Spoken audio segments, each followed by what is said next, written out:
کہ یہ نماز سارے ایشوز کو دور کرتی، سارے پرابلمز کو دور کرتی۔ یہ نماز میں اللہ کا وعدہ، اللہ کے رسول کا وعدہ ہے۔ اللہ کے رسول نے جناب جعفر طیار جب واپس آئے تھے تو آپ نے اپنے خیبر میں تو آپ نے اپنے دونوں ہاتھ آپ کے شولڈر پہ رکھ کے کہا تھا کہ جعفر اب میں کس کی خوشی مناؤں، تمہاری واپسی کی یا فتح خیبر کی؟ اس کے بعد کہا کہ جعفر، نبی آدم سے لے کے عیسیٰ نبی تک اللہ نے کسی نبی کی امت کو یہ تحفہ نہیں دیا، لیکن میری امت کو تمہارے ذریعے یہ تحفہ دے رہا کہ جو یہ نماز پڑھے گا اللہ اس کے حاجات، اگر ستاروں کے مانند ہے، ستارے کاؤنٹلیس ہوتے، اگر ستاروں کے مانند بھی ہے تو اللہ ان حاجات کو پورا کرتا ہے۔ تو یہی ایک ریکویسٹ کر رہا کہ ہم لوگوں نے کربلا مولا میں تو یہ نماز پڑھی، مختلف لوگوں نے اپنے اپنے گھروں میں پڑھی ہوگی یا مسجدوں میں پڑھی ہوگی، لیکن میں اہل بیت چینل کے پلیٹ فارم سے بول رہا کہ اگر کوئی نہیں پڑھی ہے ابھی بھی تو ایک موقع ہے آپ کو کہ آپ ابھی بھی اپنے گھروں میں یہ نماز جعفر طیار ابن ابو طالب علیہ السلام پڑھیں۔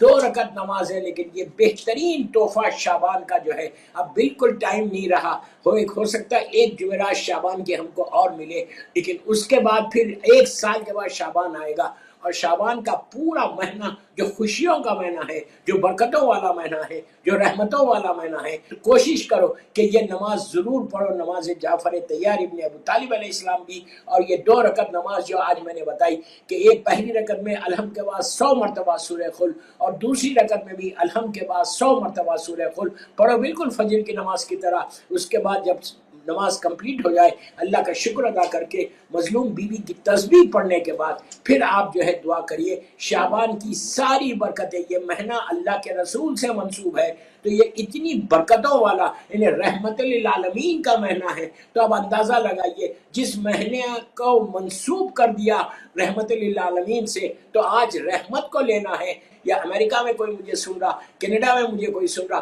وہاں پہ جو دن ہے وہ لوگ پڑھ سکتے، آپ بھی پڑھ لیں، کوئی حرج نہیں ہے۔ ابھی آپ کے پاس 8 بجے، لیکن آپ یقین کرو آپ پڑھنے کے بعد آپ کو اندازہ ہوگا کہ اس نماز کی برکت کیا ہے، اس نماز کی رحمت کیا ہے۔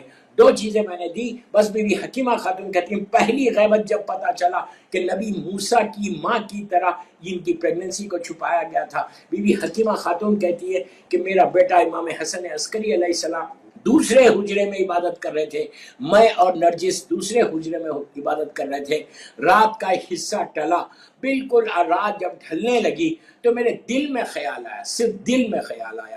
کیا خیال آیا؟ کہ میرے بیٹے نے کہا ہے کہ ولادت ہونے والی ہے اور رات پوری ڈھل رہی، ابھی تک تو ولادت نہیں ہوئی، صرف دل میں خیال آیا۔ دوسرے حجرے سے 11ویں امام نے پکار کے کہا کہ پھوپھی اماں، اللہ نے جو وعدہ کیا ہے وہ وعدہ پورا ہونے والا ہے۔ بس یہ کہنا تھا۔ بی بی حکیمہ خاتون کہتی ہے کہ آپ دیکھیں کہ خیال آیا اور امام نے دوسرے حجرے سے ان کو جواب دے دیا۔ بس فجر سے کچھ دیر پہلے بی بی حکیمہ خاتون کہتی ہے کہ پورا حجرہ نور سے منور ہو گیا، برائٹ ہو گیا، روشن ہو گیا، اتنی روشنی ہوئی، ہمارے سامنے ایک نور کا پردہ آ گیا کہ مجھے سمجھ میں نہیں آ رہا۔ دیکھیے دوستو، آج روشنی کا تصور نہیں ہے، اس لیے نہیں ہے روشنی کا تصور کہ ہر طرف لائٹس ہے۔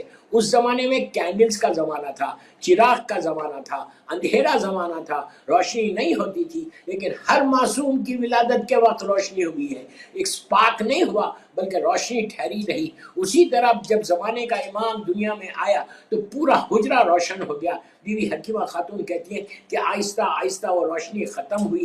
روشنی ختم ہونے کے بعد پھر میں نے دیکھا کہ ایک چھوٹا سا بچہ ہے جو اپنی پیشانی کو زمین پہ رکھ کے اللہ کی وحدانیت کا اعلان کر رہا، رسول کی رسالت کا اعلان کر رہا، امام علی علیہ السلام سے لے کے 11ویں امام تک ہر امام کا نام لے کے ان کی ولایت کا اعلان کر رہا۔ اس کے بعد بی بی نرجس خاتون نے اپنے اس شہزادے کو، اپنے اس بچے کو اٹھایا، سینے سے لگا کے سیدھا کپڑے میں ریپ کر کے یہ سیدھا لے کر آئی دوسرے حجرے میں حکیمہ خاتون کے ساتھ 11ویں امام کو حوالے کیا۔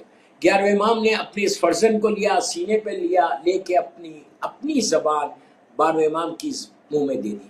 یہ ہر معصوم کا طریقہ تھا کہ جب دنیا میں آتے تھے تو پہلا جو